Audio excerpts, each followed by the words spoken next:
Assalamualaikum warahmatullahi wabarakatuh.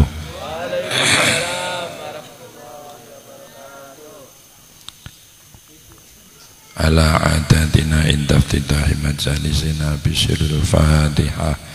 A'udhu billahi minasyaitanir rajim. Bismillahirrahmanirrahim. Alhamdulillahi rabbil alamin. Ar-Rahmanir Rahim. Maliki yaumiddin. Iyyaka na'budu wa iyyaka nasta'in. Ihdinas siratal mustaqim. Siratal ladzina an'amta 'alaihim ghairil maghdubi 'alaihim waladdallin. Rabbighfir li wa liwalidayya wa lil mu'minina amin.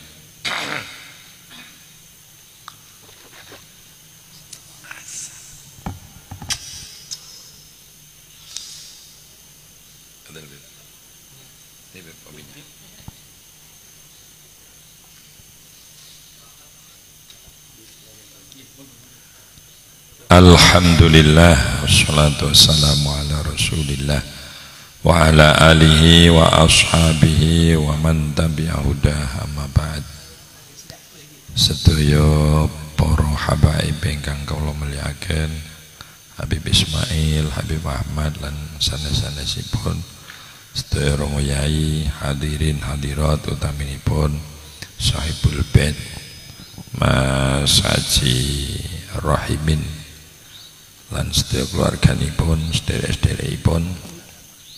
Alhamdulillah dalu niki kita saged kepanggih malih ngawiti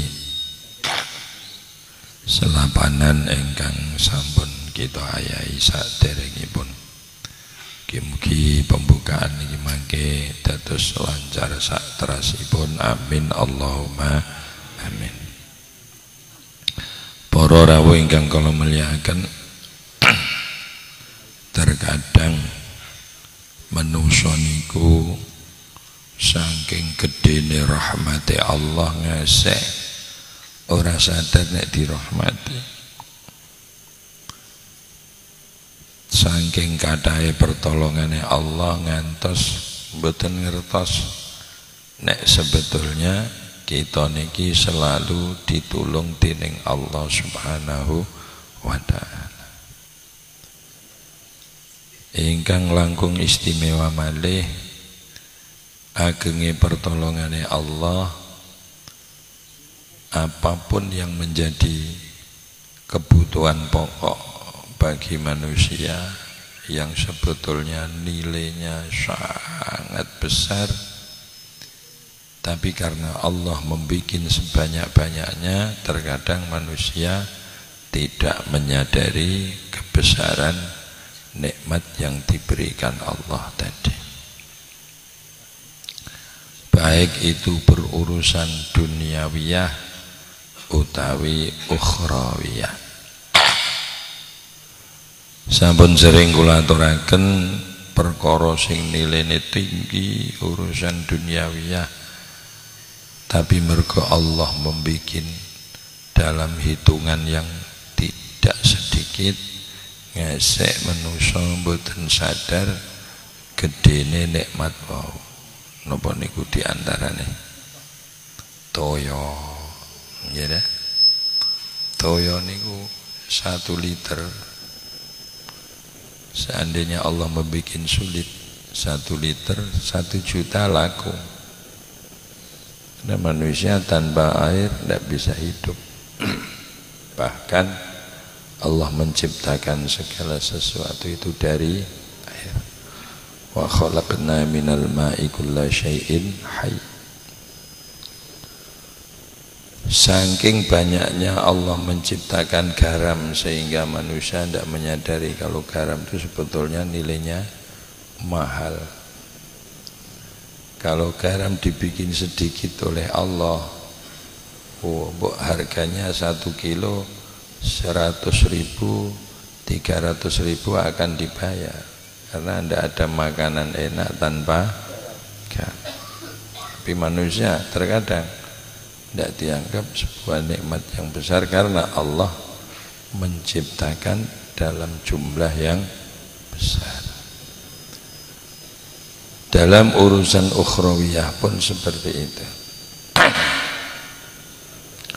Terkadang kita menganggap zikir la ilaha illallah itu dianggap zikir yang kurang istimewa. Padahal zikir terbesar adalah la ilaha illallah. Maka ketika zikir la ilaha illallah diwahyukan kepada Rasulullah sallallahu alaihi wasallam, iblis itu marah-marah, misoh-misoh. Jadi misoh itu awalnya iblis, ya. Maka kita jangan niru.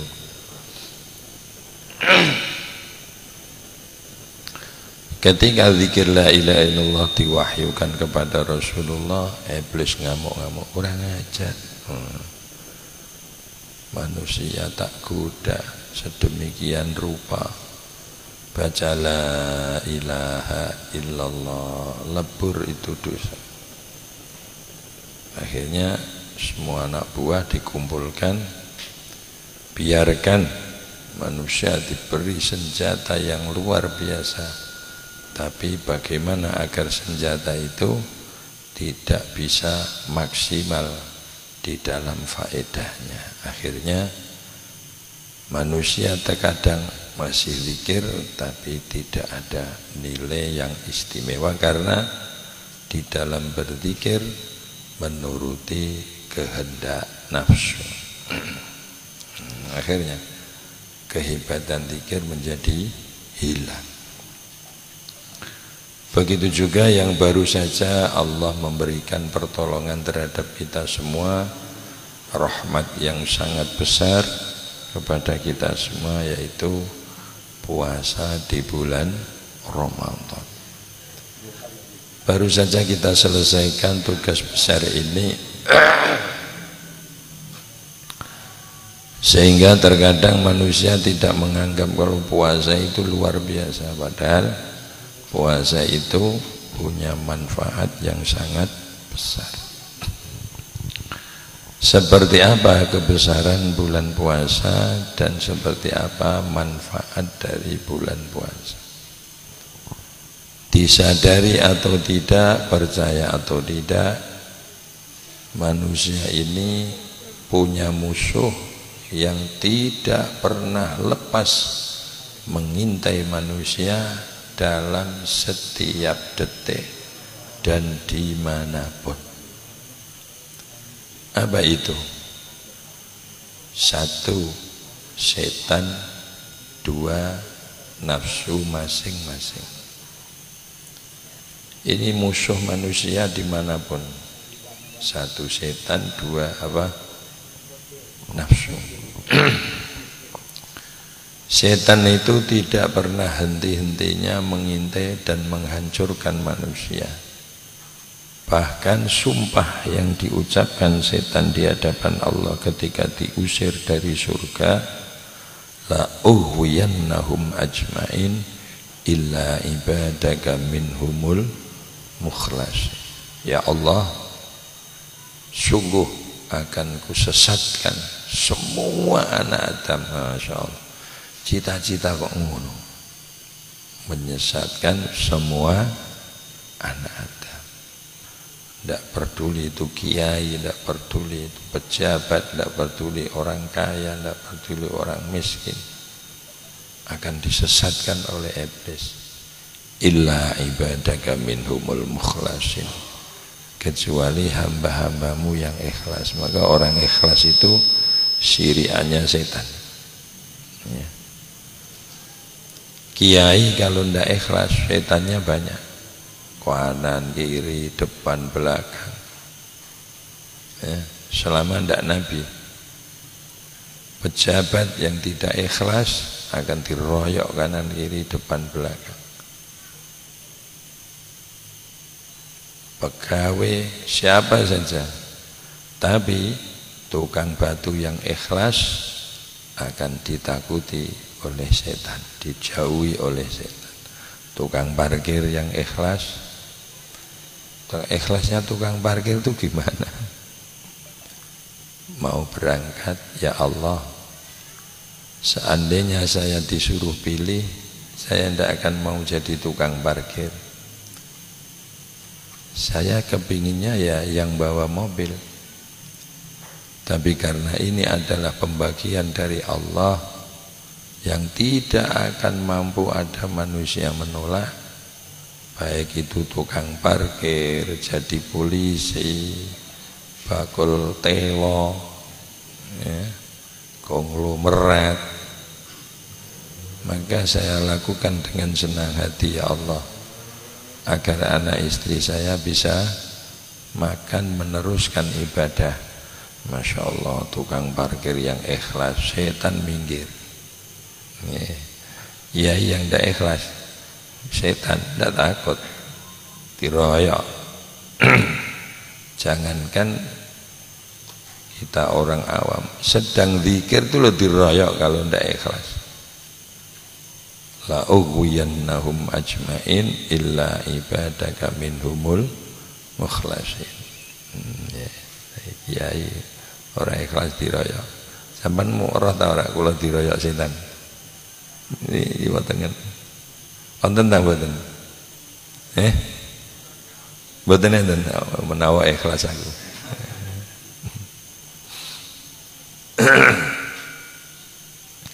Wanita yang merawat anak-anaknya, memuliakan suaminya dengan ikhlas, maka wanita itu akan dijauhi setan. Suami yang merawat istrinya, merawat anaknya, mencarikan nafkah dengan ikhlas, maka setan akan lari menjauhi suami yang punya jiwa yang ikhlas. Kalau tidak, tiap saat diintai. Setan itu tidak pernah punya bosan untuk menghancurkan manusia. Tidak pernah putus asa untuk menghancurkan manusia. Karena apa? Memang itu Allah menciptakan setan. Kekuatan setan di dalam menghancurkan manusia itu akan menjadi sempurna ketika manusia itu sendiri nafsunya mengikuti bisikan setan. Itu musuh yang nomor 2. Nafsu adalah channelnya setan untuk membisikkan ide-ide negatif. Kalau akal, channelnya malaikat untuk membisikkan ide-ide yang positif. Jadi kalau kita sedang ngelamun kok tiba-tiba hatinya ngomong, wah tak tilik Pak Ade ya, tak sangonane kok 100 ben tuku obat. Itu bisikan dari malaikat. Kalau kita sedang diem kok tiba-tiba ngomong, wah ini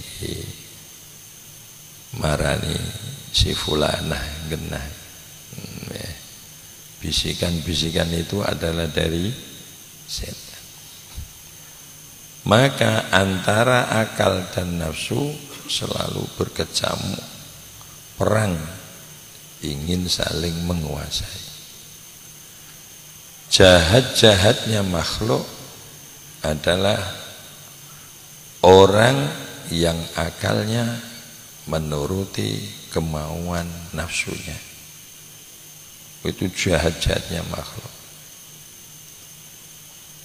Karena apa? Sejahat-jahatnya iblis, tidak ada yang ngaku jadi pangeran.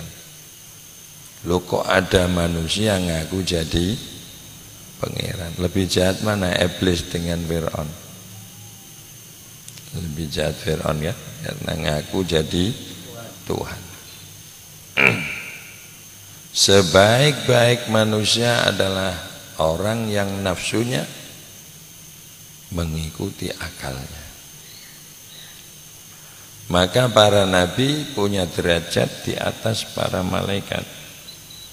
Sama-sama tidak pernah dosa, tapi nabi lebih unggul derajatnya. Karena apa? Nafsu para nabi mengikuti akalnya. Akal dibimbing syariat, maka sempurna. Karena kalau ada malaikat tidak dosa, tidak ada orang heran. Sama orang tidak akan heran kalau ada hewan tidak ibadah. Maka manusia menjadi lebih mulia daripada malaikat ketika nafsunya mengikuti akalnya. Nah, di sini kehebatan manusia.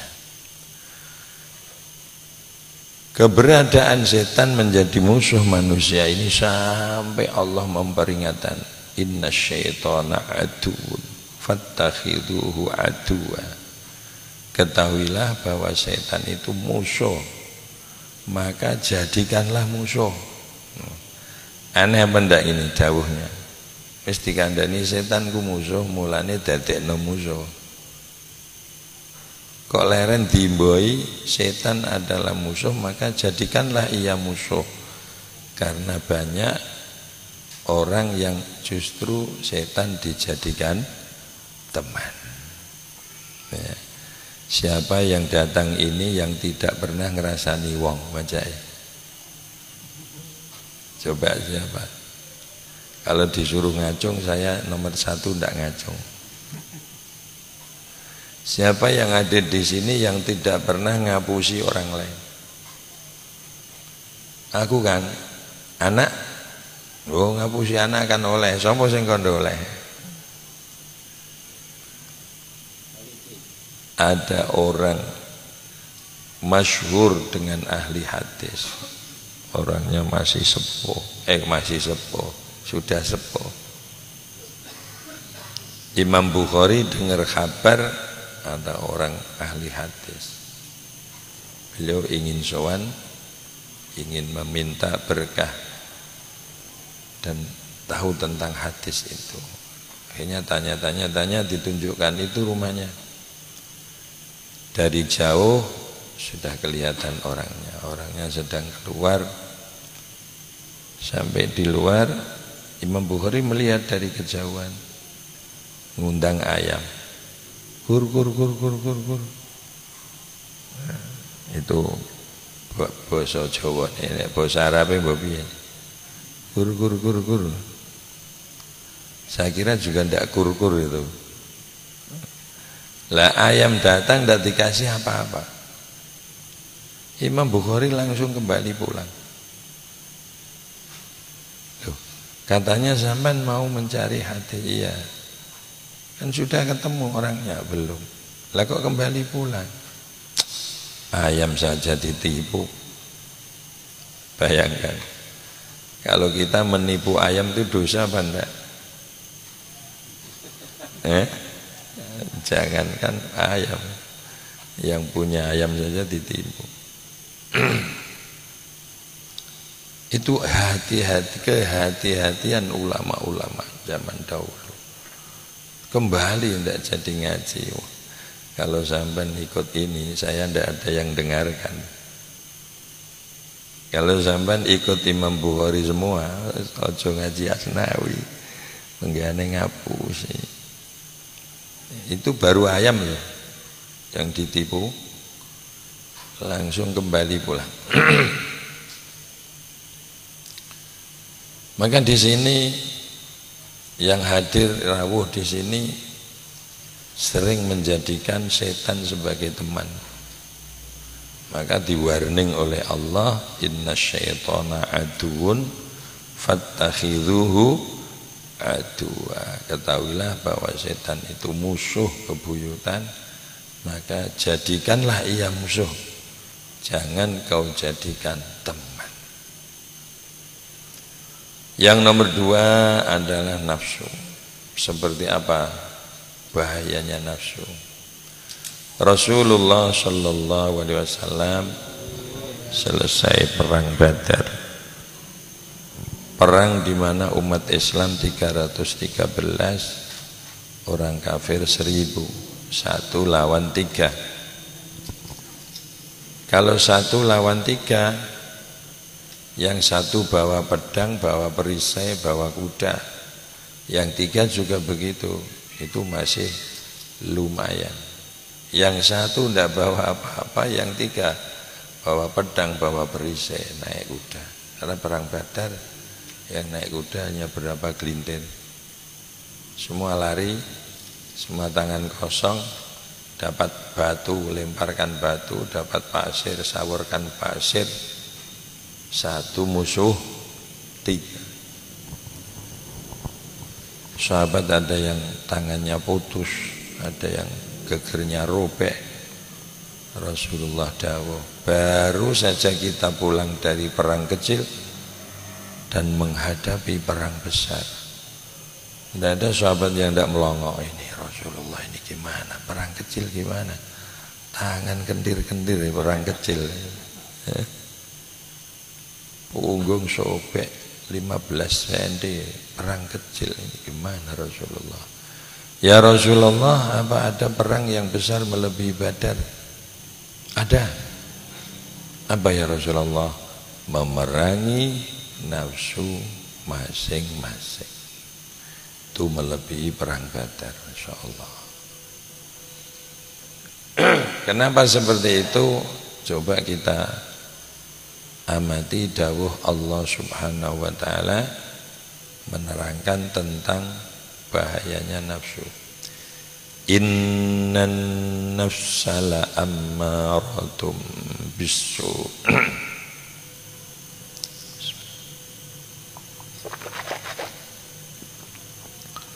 Sungguh nafsu itu yakin, sangat mengajak dengan ajakan yang kuat, dengan ajakan yang besar untuk menjalankan semua kejelekan dan selamanya. Ini bagi yang pernah ngaji di pondok akan tahu kebesaran ayat ini tentang bahayanya nafsu. Innan nafsala ammaratum bisu, itu dawuh yang hanya berapa kalimat itu Allah kasih taukid 5. 1 inna, 2 lam, 3 ammarah pakai sigat mubalaghah, 4 bentuk kalimatnya nakirah, 5 jumlahnya ismiyah. Terus ditutup bisu, alnya al-jinis. Jadi kalau diartikan sesuai adat taukid yang ada, temenan yakin nafsu itu sangat amat selalu mengajak dengan ajakan yang kuat untuk menjalankan semua perbuatan jahat, Masya Allah, dan selamanya. Selamanya itu jumlah ismiyah. Artinya Senin goda, Selasa goda, Kamis goda, Jumat goda. Ya, kalau ada orang kok Senin tidak puasa, Rebu diajak lagi. Wah wis marem aku wis gagal no poso Selasa, tak prenane sik kok 3 dina. Tidak ada nafsu itu. Nafsu akan selalu mengajak dalam kejelekan. Ammarah, lu kasih sigat mubalaghah, fa'al. Ammaratum bisu, segala bentuk kejelekan. Kita bisa membayangkan musuh yang sekeras itu, sesadis itu berada di dalam tubuh kita. Tiap detik mengajak untuk berbuat jelek. Itu musuh yang kedua. Tapi Allah memberikan rahmat pada umat ini dengan kasih sayang yang tinggi, yaitu dengan diperintahkannya untuk puasa Ramadan. Dengan datangnya puasa Ramadan, musuh yang pertama alhamdulillah sudah tidak mampu menggoda, karena setiap Ramadan semua setan dibelenggu. Aku ijo nang mendem kan. Setane wis dadi manusa. Setan dibelenggu sehingga tidak mampu menggoda manusia. Tapi kenapa di bulan Ramadan ada orang mendem, di bulan Ramadan ada orang zina, di bulan Ramadan ada orang korupsi, di bulan Ramadan ada orang menipu orang lain, menganiaya anak, menelantarkan istri, dan seterusnya. Itu bukan pengaruh dari setan yang menggoda, tapi nafsu yang terlanjur ngapal menjalankan kejelekan. Terus kadung ngapal yang mlaku dhewe, ora usah digodha mlaku dhewe. Sampeyan pernah melihat ndak glodok yang narik sapi? Ketika saya kecil masih ada kendaraan itu. Glodok setrek, di dalamnya ada orang, ditarik oleh sapi, dan orangnya tidur di dalam glodok, tapi sapi bisa pulang sampai rumah. Jangan dianggap sapinya punya akal. Kalau sapi punya akal ya tidak mau geret glodok. Kenapa mau? Ya tidak punya akal. Tapi bisa pulang. Apa kira-kira sapi mampu niteni? Oh iki prapatane nggone Kang Solikin iki. Nggak tahu sapi itu. Tapi ngapal. Biasanya anggere ana iki kok irungku digeret nengen iki. Ngasek ngapal. Jadi dia bisa pulang ke rumah karena terkulina. Maka jangan sampai kita mengulinakan perbuatan yang jahat. Sampai ada dawuh matan nas ala ma'ash, manusia akan mati sesuai hidupnya. Bukan berarti kalau orang nyupir matinya nyupir, kalau orang macul matinya macul.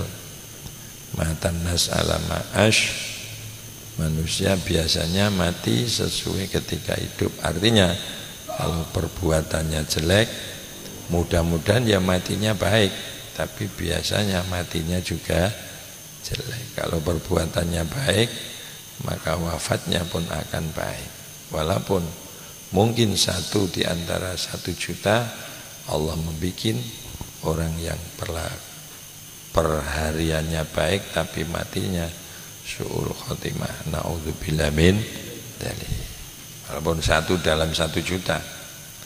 Karena untuk memberi contoh bahwasanya amal yang hebat belum tentu mampu menolong orang itu sendiri, karena semua membutuhkan pertolongan Allah Subhanahu wa ta'ala. Ini namanya belajar. Masya Allah. Padahal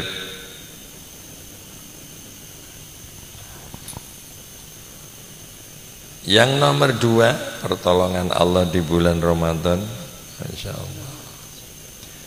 Yang mampu meredakan nafsu ya puasa itu sendiri. Dalam 11 bulan nafsu kita mau apa saja dituruti. Mau makan kasih, mau minum kasih, ya, mau bersenang-senang sama istri kasih. Ibarat sapi dirawat 11 bulan. Wah, ya urusane ndak karuan. Nafsu juga begitu. Kalau terlalu diumbar dalam waktu 11 bulan, seperti apa rusaknya nafsu tadi? Oleh Allah diistirahatkan 1 bulan. Itu bukan istirahat total, tapi diatur oleh Allah. Maka nafsu akan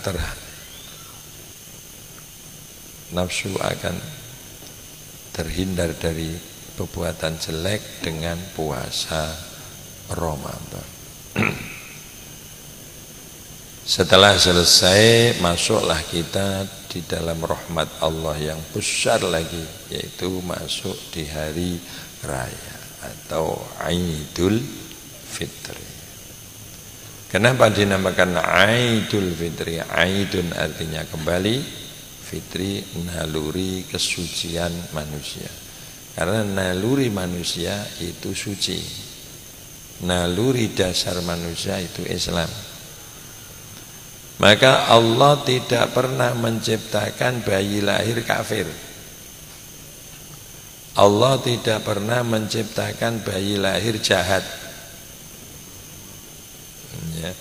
Sing jahat, sing bedul, sing nakal iku mantan bayi. Ya.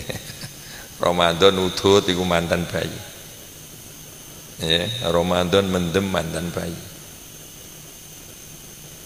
Tidak ada bayi jahat, tidak ada bayi kafir. Maka Rasulullah SAW bersabda, kullu mauludin yuladu alal fitrah, ay fitratil Islam. Maka mufakat para ulama, kalau ada orang wafat sebelum balik, dia pasti jadi ahli surga. Nanti di surga menjadi pelayan. Dawuh di surga menjadi pelayan sebuah isyarah bahwa bayi yang mati dalam usia 1 bulan 1 hari nanti dia akan berkembang besar karena jadi pelayan. Tidak mungkin usia 1 hari jadi pelayan terus cilik gelundang-gelundung. Ngelayani apa? Maka dia mundak gede. Di film no, beranak dalam kubur. Lho kok iso gede metu ring donya? Beranak dalam kubur. Dan ini pernah terjadi. Jadi itu peristiwa dari kakak saya. Kakak saya itu punya anak wafat, masih bayi. Rumah depannya kakak saya itu kalau bangun malam, kalau mau ke jeding lewat latar dulu. Omah kuno kan begitu, jedingnya pisah dari rumahnya. Rumah mana saja yang kuno pasti seperti itu. Kalau rumah yang modern itu tempat kencing dan beraknya bersama dengan tempat tidurnya. Ngono kok mengatakan maju, awar teleke dhewe. Ya, orang kuno tidak ada seperti itu. Lah, ibu-ibu yang punya rumah di depannya itu sering melihat anak kecil berdiri di bawah pohon jambu. Akhirnya lapor sama kakak saya, Pak, kula kok sering pirsa teng ngandhap jambu niku lho nak dalu niku wonten putra alit. Nggih kados gedene sak anake jenengan sing tesih urip niki. Padahal matinya bayi. Tapi kok nampaknya sudah besar. Akhirnya kaget kakak saya, teringat belum diakikoi. Masyaallah loh, ternyata bayi ini mengingatkan. Tapi yang diingatkan tidak bapaknya langsung, tetangganya. Aneh kan? Akhirnya terus dikekai, setelah dikekai tidak keluar lagi. Maka apa al-maulud marhunun bi aqiqati. Jadi setiap bayi lahir itu tergadaikan dengan akikahnya. Akikah untuk menebus. Jadi kalau sudah diakikai, anak ini ibarat sudah ditebus.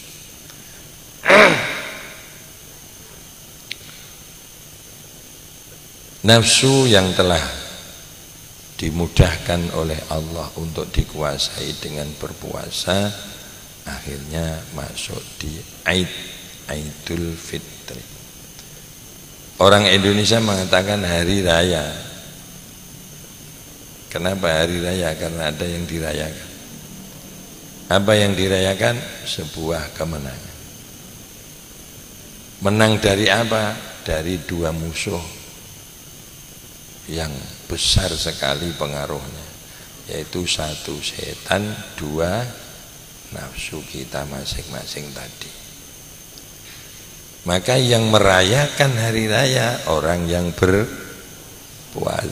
Nah, katakan enggak, puasanya mau, bodohnya mau. Ya. Padahal yang wajib posonya bodohnya sunat. Lu kok posone mau melu bodoh. Kata Habib Umar, iku jenenge sabuan ning ora katokan. Ada ndak sabuan ndak katokan? Jarang ya, pakai sabuk tapi tidak katokan. Maka orang yang ndak puasa ikut bodoh, iku apa? Kok jarang hari? Kalau ibu-ibu punya suami ndak mau puasa ikut bodoh, kalau malam ditumpai dinaiki jaran. Malah sing wedok jawab, kula nggih ra poso kok Pak, anak iku ya pas jaran numpak jaran. Akhirnya anak ya dadi jaran jiran, keluarga jaran.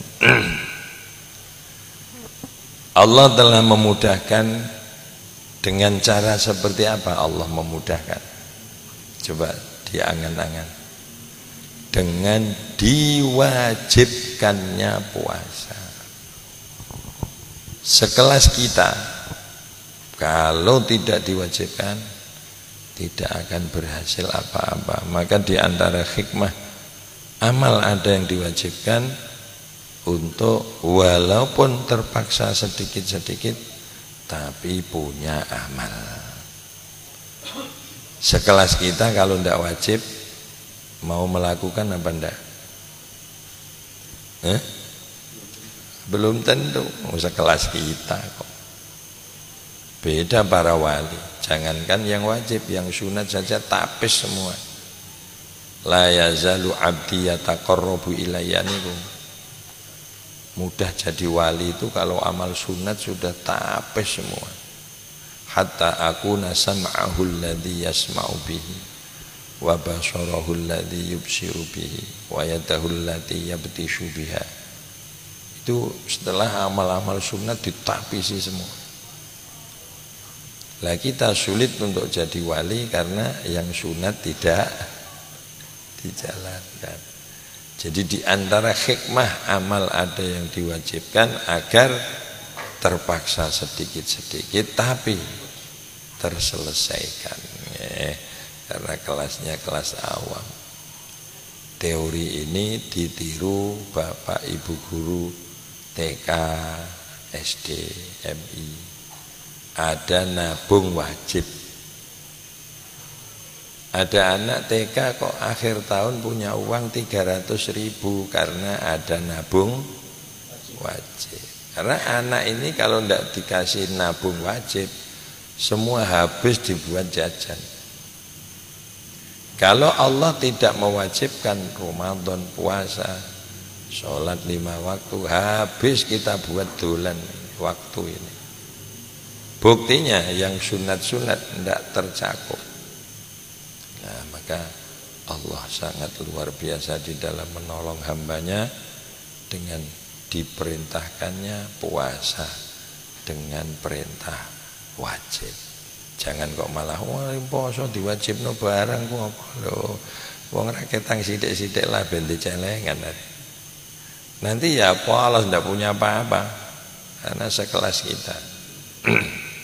Jadi itu diantara besarnya rahmatnya Allah Subhanahu wa ta'ala.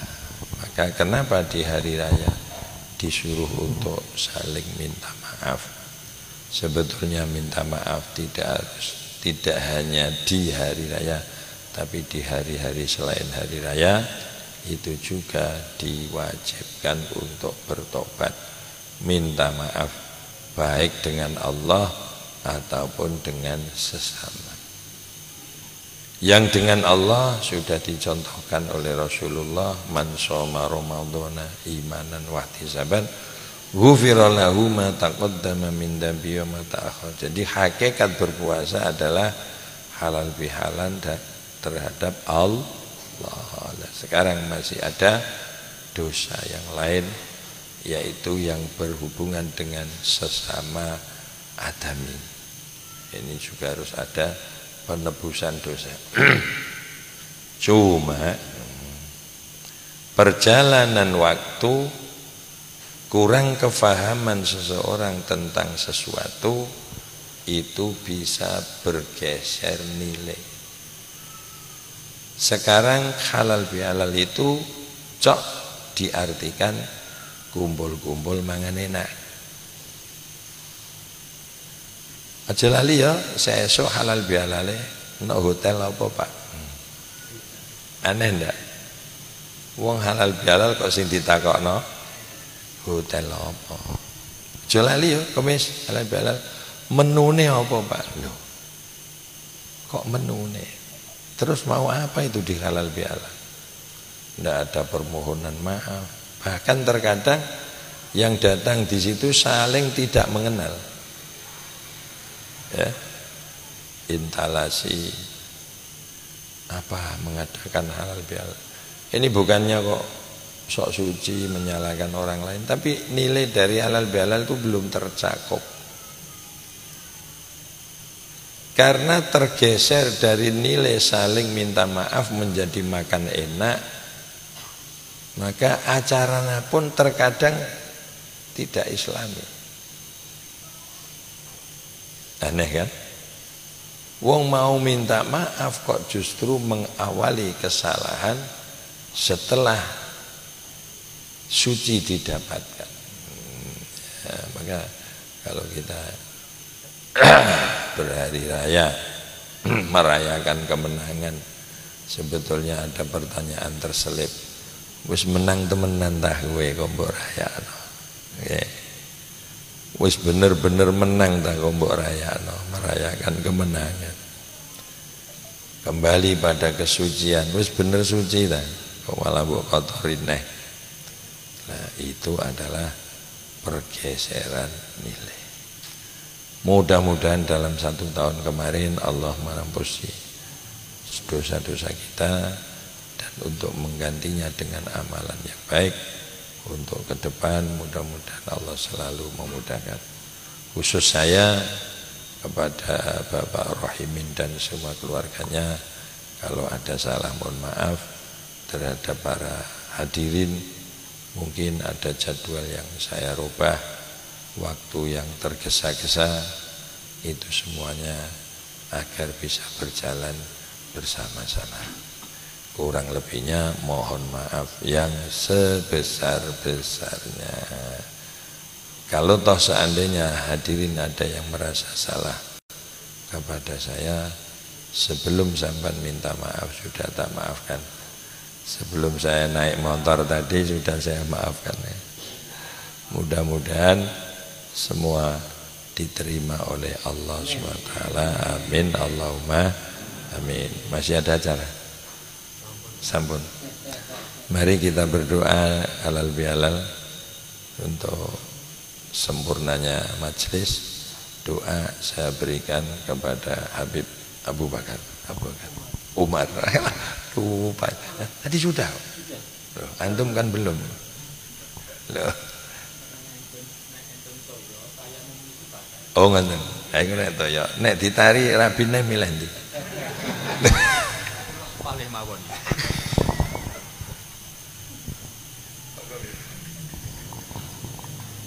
Bismillahirrahmanirrahim. Allahumma shalli wa sallim ala sayyidina Muhammadin miftahi babi rahmatillah adada ma fi ilmillah salatan wa salaman daimani bidawami mulkillah wa ala alihi wa sahbihi. Allahumma ja'al fi dhaatika farahina wa sururina wa fi mardatika jami'a umurina. Allahumma ya alim bihalatina wa muttali ala sarairina wa niyatina ikdi jami'a hajatina waghfir dhunubina wa sayyiatina wa tajawaz an khati'atina wa zallatina wa taqabbal jami'a hasanatina wa samihna fima madha wa ma ya'tina waktub bina fi diwani sayyidatina wasluk bina sabila najatina fi hayatina wa mamatina. Allahumma inni tami'un fi atak raghibun fi ridhak mustaslimun liqada'ik faktub bina min aulaik wasluk bina sabila hudaka walhina bi asfiyak wa sallallahu alaihi wasallam Muhammadin alhamdulillah rabbil alamin bisirril Fatihah.